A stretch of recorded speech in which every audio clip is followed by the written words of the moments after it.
మొన్న జరిగినటువంటి అసెంబ్లీ ఎన్నికల అనంతరం లెక్కింపు రోజు నుంచి మొదలుపెట్టి అధికార మదంతో Telugu Desam party, Janasena party rowdy మోకలు ఈ రాష్ట్ర వ్యాప్తంగా రెచ్చిపోయి ధ్వంసాలు చేస్తుంటే, మారణ హోమం చేస్తుంటే ఏ నియోజకవర్గానికి ఆ నియోజకవర్గం ఎమ్మెల్యేలు గెలిచిన వారు ప్రోత్సహిస్తూ పైనుంచి చంద్రబాబు నాయుడు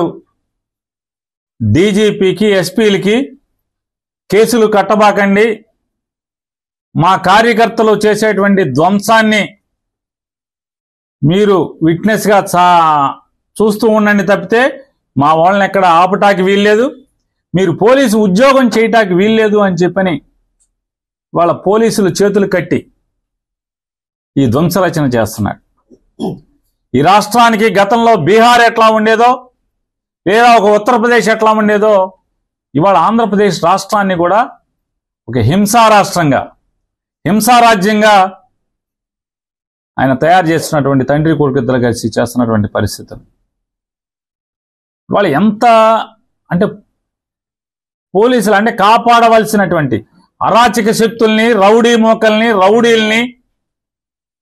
అరికట్టాల్సినటువంటి పోలీసులు కనీసం దారుణంగా గ్రామాల్లో, పట్టణాల్లో మర్డర్ కేసు ముద్దాయిలు, రౌడీ షీటర్స్ అందరూ కూడా స్థానిక సిఐల్ని, డిఎస్పీలని ఎరా ఉద్యోగం చేయాలని లేదా, ఉంటావరా నువ్వు ఎక్కడ అని మాట్లాడుతున్నా కూడా కనీసం అన్ని వీడియోలు ఉన్నాయి. ఇవన్నీ హైకోర్టుకి ఇవ్వబోతున్నాం, అన్ని వీడియోలు ఉన్నాయి. స్థానికంగా ఉన్నటువంటి సర్కిల్ ఇన్స్పెక్టర్ని,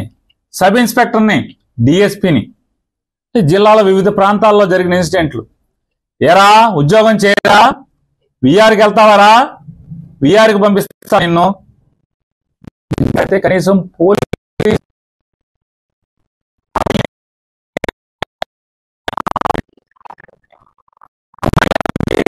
అంటే ఒక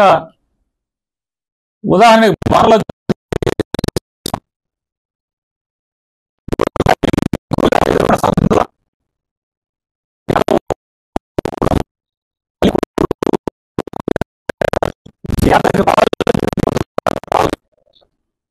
కొడుకు లేడు ఇంటి దగ్గర, ఇంకా కౌంటింగ్ పూర్తవలా,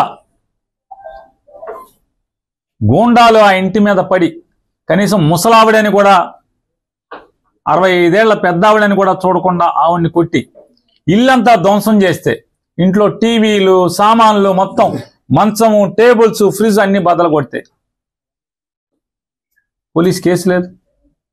కేసు ఇస్తే కేసు రిజిస్టర్ చేయరు, కాగితం ఇచ్చినా కూడా పోలీస్ స్టేషన్లో గిరాటు కొట్టే పరిస్థితి. ఎనగుదురు పోలీస్ స్టేషన్ ఇంతవరకు కేసు కట్టలేదు. కంప్లైంట్ ఇచ్చినా కూడా ముద్దాయిలు డైరెక్ట్గా వైఎస్ఆర్ కాంగ్రెస్ పార్టీ వాళ్ళు పలకరిస్తాకెళ్ళి ఆ ఇంట్లో పగిలిపోయిన సామానికి కొనుక్కోమని డబ్బులు ఇస్తే, మేము వచ్చేసిన తర్వాత వెళ్ళి నువ్వెన్ని సామాన్లు వాళ్ళు కొనిచ్చినా సరే అన్ని బద్దలు కొడతామని చెప్పినా, పోలీస్ కంప్లైంట్ చేసినా, పోలీసులకు చెప్పినా నో పోలీస్, నో కేస్. చూడండి ఎంత బరి తెగించారో, పోలీసు ఎంత పతనావస్థలోకి తీసుకొచ్చాడో చంద్రబాబు నాయుడు.